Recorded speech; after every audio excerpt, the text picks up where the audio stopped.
Hello everyone, hope you're all doing well. Thank you very much for tuning in. As you will have noticed, I have been a bit absent recently, especially from YouTube, but just in social media in general. Basically, I've just been a bit ill, so I haven't really been recording because I've been sick and I didn't want to. So, yeah, pretty much that's it, but it's a new week. I'm back to full health, I think, so yeah, I thought what we'd do to get this week started is something that a lot of people always seem to enjoy that I actually am very slack on and haven't done for a while, and that is an unboxing video. So I just got an order in from one of our fish and plant suppliers. It's not a massive order, it's mostly just like fun little community stuff, but what I thought we'll do is we'll just unbox it and I'll show you it all and give a little bit of a brief description on each of the fish. So yeah, let's do that, but first of all, of course, same as always, if you haven't already, please make sure to like and subscribe and all that good stuff. It really does go a long way to help out the channel. We are seeing some fantastic growth and more of you lovely people are joining us on this journey. So yeah, we do have some very fun, exciting and different stuff coming in the works. So yeah, if you're at all interested, make sure you check it out. But yeah, other than that, let's get into the actual unboxing, shall we? So here's the box. This stuff is from a company called Brooklands in New Plymouth. They only sell to shops, so average hobbyists won't be able to buy from them, but just so you know what we're talking about. I did open the box already, but I haven't looked inside just because I'm not going to be able to do that with one hand. So yeah, here's the stuff. Here's what it looks like. I will just quickly show you. So this is how they ship fish. This is just like a heat pack. Keep the fish warm, as you can see, swimming around. And then we've got the plants on this side. I'm not entirely sure why they divide it, because it's not going to make that much difference. But hey, it's not me shipping it, so who cares? But yeah, that's it. And then what I'm going to do is I'll set up the camera so that you guys can actually, I can hold it up and show you guys, instead of jangling it around all motion sick inducing like. So yeah, but that's just what I thought I'd show you it looks like. It's just these polystyrene sort of pieces inside a cardboard box. That's just perfectly easy, at least as far as New Zealand goes. I'm sure it's harder to ship like this in New Zealand, but I mean outside of New Zealand, but yeah, there we go. Alright everyone, so here we go. We'll start with the first bag, which is this one here, everyone's little favorite danger noodles, the Kuhli loaches. These guys are extra large size, they call them, but I mean, to be honest, it's exactly the same size as they normally are, so you know, that's kind of annoying because they're like an extra $1, but hey, what are you going to do? But yeah, I mean, you can't beat Kuhli loaches. They're so popular. I bought some in because especially when we get closer to like Christmas shopping for like kids and that, I don't know if you can see them. Everyone loves them. Non-fish people love them especially because they're like, look at this. This is just weird. It's like soup. Got your fish ramen going on. Actually, I probably shouldn't say that in a fish store. Whoops. Don't listen, fishies. But yeah, that's what we got in there. Some little danger noodles. I'll show you what we do with these after as well. The way I acclimate them in that. I'll show you that after we go through the box for ease of doing. But yeah, I'll just chuck them all. I'll just chuck them to this tank to the side here. So yeah. Sorry about that. Always a bit awkward when people come in and I don't hear them and they just walk around the corner and they're like, oh, he's recording. So, my bad. If I ever do awkward cuts, that's why. I try to cut them in editing, but I can never get it to look right. So, I kind of think it looks better just leave it, but you tell me. You are the people. Next bag, we have red honey gouramis. Which is really odd considering I didn't order them, but we have red honey gouramis, so okay, that's actually going to be a bit of a problem. I don't know if I've been able to put them, but okay, you'll get an update when you see me on Facebook doing them for $1 or something. But red honey gouramis, yeah, that's really odd. I did not order those, but yeah, they're actually a cool little fish. I really am a big fan of the honey gouramis. They're like a fantastic sort of alternative to something like a betta. They're fun little personalities. I used to have some, in one of my first tanks, I had the gold honey gouramis, the sunset honey gouramis, and what they used to do is every time I walked past, they'd spit water at me because they wanted food in that, which was hilarious, comedy gold. But yeah, I really love them, particularly for like a smaller planted tank because they got the massive personality. But if you're not quite into the betas or something, this will be the way to go. And I'm going to be giving these away for very cheap because all we have to do is basically pay for the shipping space, and that's it. So works well. Oh, and I'll have to check I didn't get invoice for them, but yeah. What do we got in here? Oh, I love these guys. So this is Peldanio. As you can see here, they look stupid in this bag. They're just like, oh yeah, silverfish that look like nothing. Which is, I will agree, kind of what they look like right now.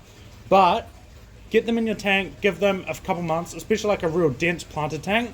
They're absolutely phenomenal. Like, insane. Like, darting around like little, they look like kind of ocean fish, like sardines. Like, because they've just got so much activity. I do recommend a bit bigger of a tank, like a 2-foot tank kind of as a minimum, maybe even a 3-foot tank. Not because they're big, obviously they're nice and little, but they're active. They just do not stop darting around, chasing each other, chasing food, whatever. So I would, you know, consider your tank size. I probably wouldn't put them in a like 30 litre tank, I'd be looking more like 70 litres. But cool fish nonetheless, particularly for the planted tank. What the heck is that? Oh, green neons. So I always get these in whenever they're available because, as you will know, we don't really sell neons just because they don't do very well in terms of people have a lot of trouble with them and it's hard to source good ones. They always come in real skinny, I find. So whenever they're available, I get green neons, but they're not available that often. So there should be a fair few in here. Best alternative for the neon tetra, I think. You get the same, like, the tetra people will probably come at me, but like, they look exactly the same, but way better. So why would you not? The only thing is they're like a little bit more expensive, but they're still not horrendously expensive. They're not $20 fish.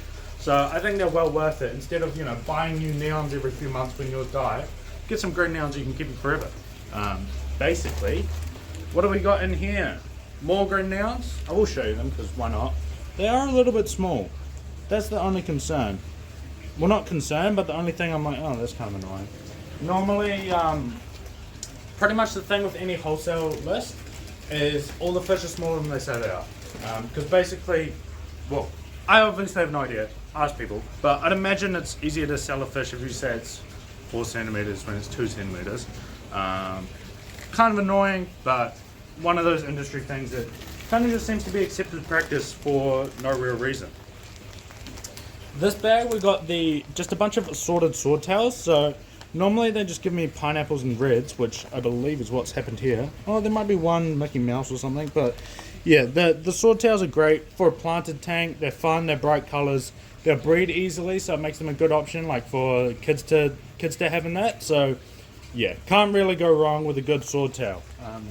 We always get people asking for swordtails. I think that the coolest thing about the swordtail is they get so much bigger than people expect them to. Like a couple times, not from Brooklyn's, but there's another place called Aquascope where you can buy double extra large swordtails for wholesale. But they're like, if you buy like the big ones, they come in like that big, like torpedoes. It's actually kind of like, you see them and you're like, oh my god, that's awesome. And then you're like, that's kind of creepy. I'm not sure how I feel about that, but it's cool. Next up we got, oh, these are blue Mickey Mouse platies, I believe. I should give them a piece of paper that tells the name. When we order in platies, I kind of just order in whatever because I just love having an assortment. Platies, a lot of people know platies are my favorite fish, like favorite community fish, and it's like realistically not even really that close. They are honestly incredible fish. Stay relatively small, very peaceful, very colourful, any colour you can imagine. They'll breed easily. If they do breed, you're not going to get stuck with them. You can always really sell them, especially if they're good ones. Like fish stores sell so many platies. You just go to the fish store and be like, hey, give me $10 for this bucket and we're happy. And it's like win-win situation. So yeah, I honestly cannot talk highly enough of platies. They're one that I think pretty much every beginner or planted tank person, it's like the perfect fish. Next up we got golden Mickey Mouse platies. So same idea with little black spots, but they're yellowish. Yeah, they call them gold I would say yellow, semantics. But yeah, they're another one. These ones, I like this color a lot because it's like basically a perfect substitute for a goldfish. It'll even be fine in like room temperature water in like your average house. So yeah, this is going to be a perfect option for that. Substitute for goldfish, but really easy.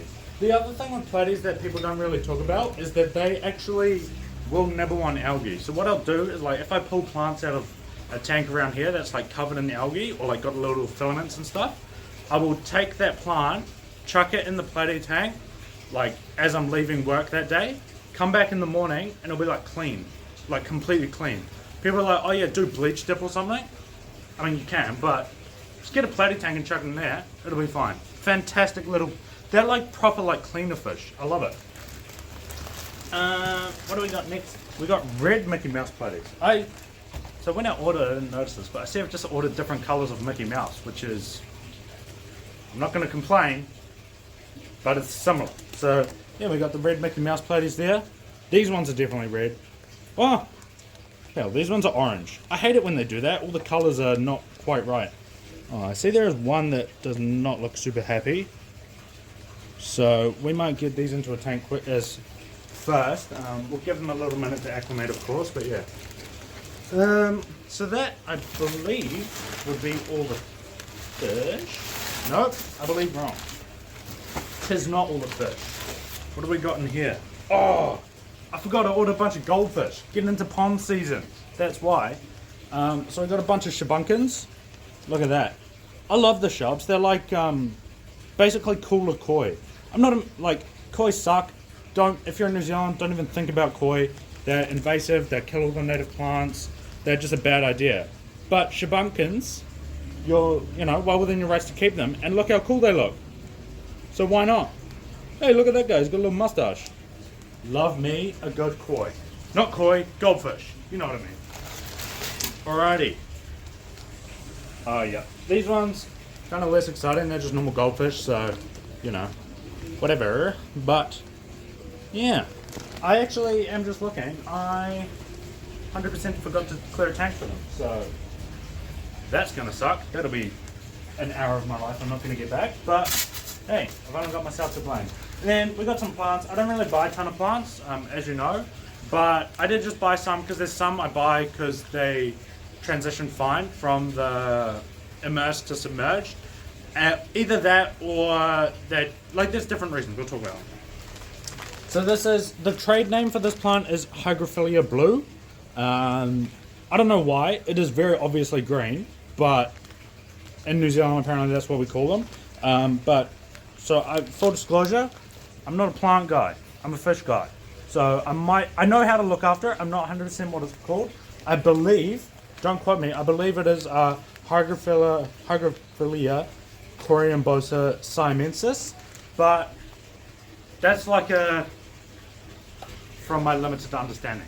But I can tell you how to grow it. I know how to grow it. It's a very easy plant to grow.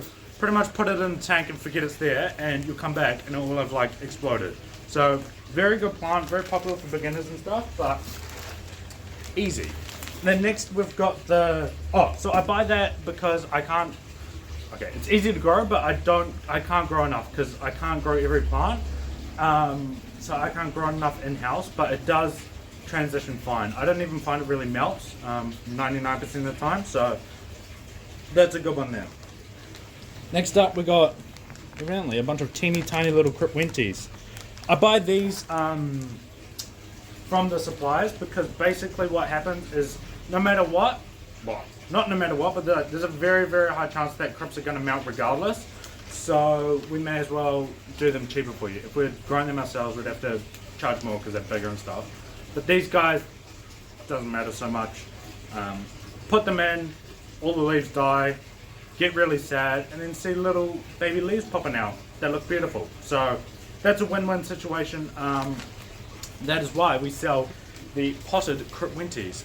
I do the potted ones because then the roots are better and bigger, which is when you're buying a crypt, you're basically buying the roots. The leaves are kind of just bonus. Okay, like maybe they'll survive, maybe it won't melt, but for the most part, there's like a very good chance it's going to melt. So yeah, that is my box of goodies.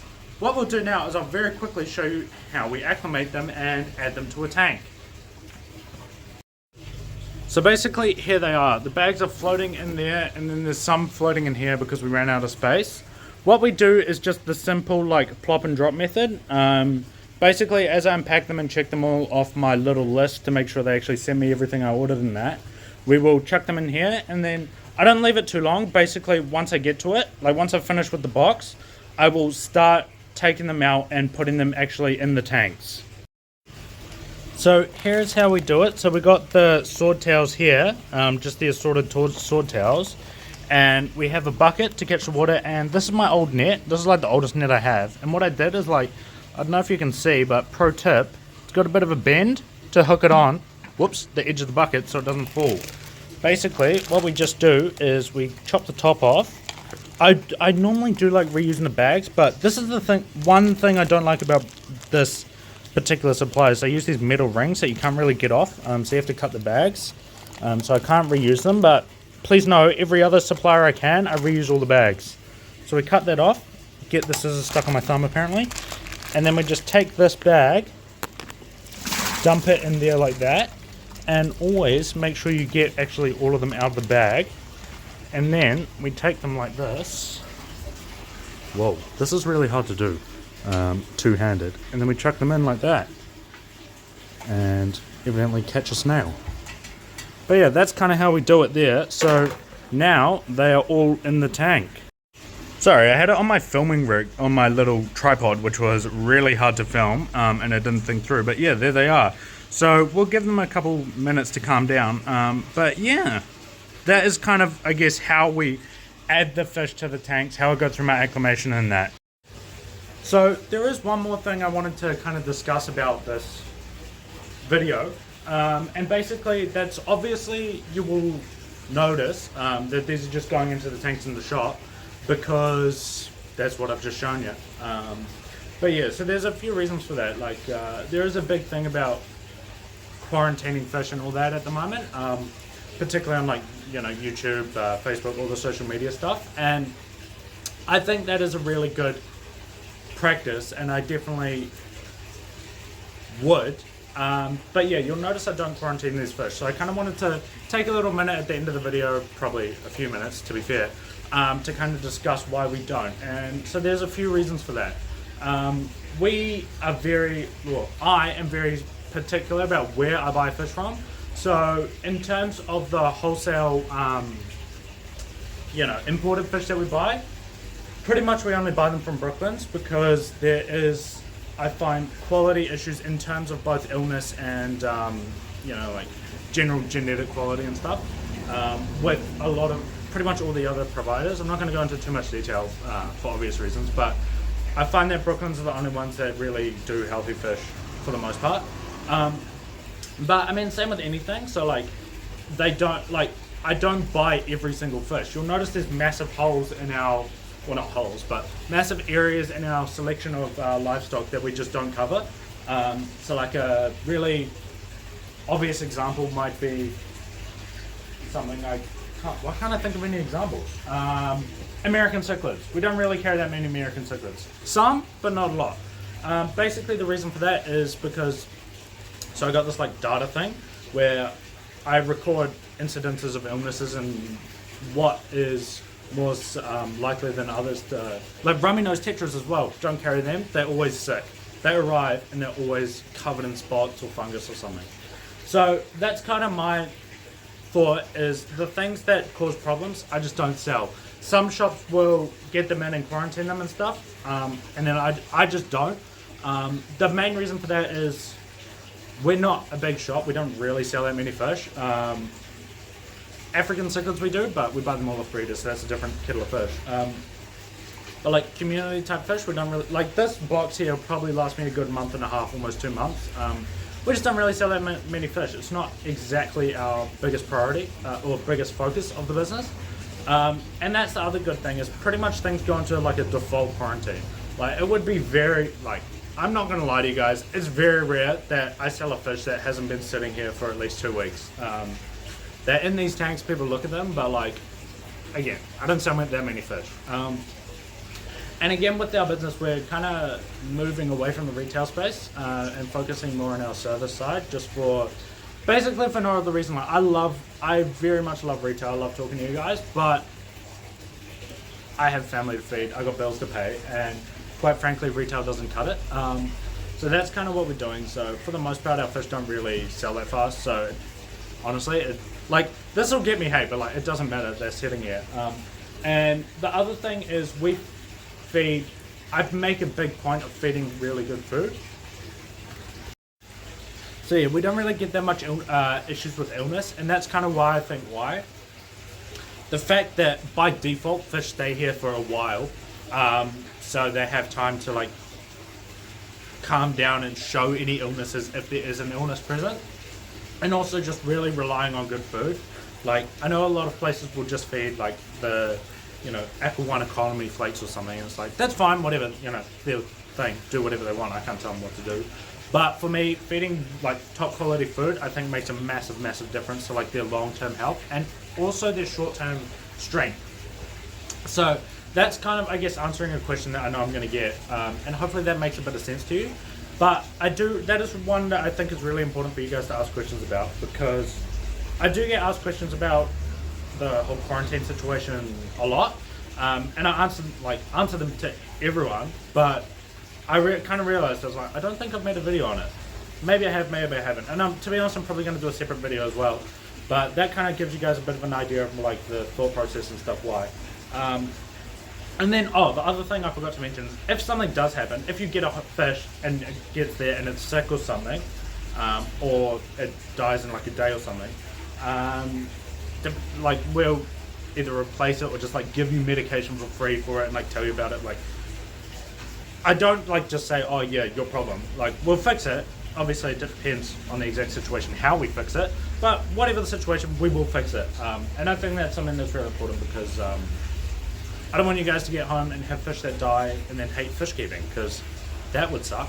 But yeah, that's kind of, I guess, my little unboxing / new fish process video. I don't know what I'm going to call it. I'm going to have to hit up ChatGPT for a title idea, because it's kind of a bit all over the place. But yeah, this video should give you guys a bit of an idea and a bit of a background onto what's going on here. So I hope it has clarified some questions and shows you guys what I kind of do on a day-to-day basis, that maybe it'll, add some value to you guys. So yeah, but yeah, if you've watched this far, thank you very much. I don't know why you guys listen to me talk is crazy to me, but I'm very grateful for it anyways. So yeah, thank you guys very much for watching. I love you all so much, and we'll catch you in the next one. Bye. So the other reason why we don't have a specific quarantine system in the shop is I make a really big point of feeding like top quality food. So what that means is like we feed all the like stuff that'll eat it gets Repashy every day, maybe twice a day, at least once a day. So it's either grub pie or Soylent Green or Agapo Explorer, just depending on the exact fish. Like for example, the Mbunas get all the Soylent Green, mix and match. But those are kind of the ones we feed. And then we also do live baby brine shrimp probably every other day on average. Kind of just whenever I remember to feed it. And then I also feed frozen like Daphne and brine shrimp and stuff. And then I do flakes occasionally, but I do flakes like maybe once every couple of weeks, once a week, once every couple of weeks, just a tiny little bit, just for the main reason, just to keep fish remembering what a flake is. So like, I know most people feeding flake food, so if you get it home and it doesn't eat flake food, that's going to be a problem. But it's not something I rely on in the shop in terms of nutrition, because what I find is when we get fish in, they're just a bit skinny and like a bit not quite there. And so like literally maybe 2 days on Repashy and brine shrimp, they'll be like, they'll go from like a little bit skinny, a little bit sad looking to like perfect. Of course, obviously like water quality and stuff contributes, but that's kind of what we do. And I find that will keep all sorts of illnesses away. We don't really get that much illness.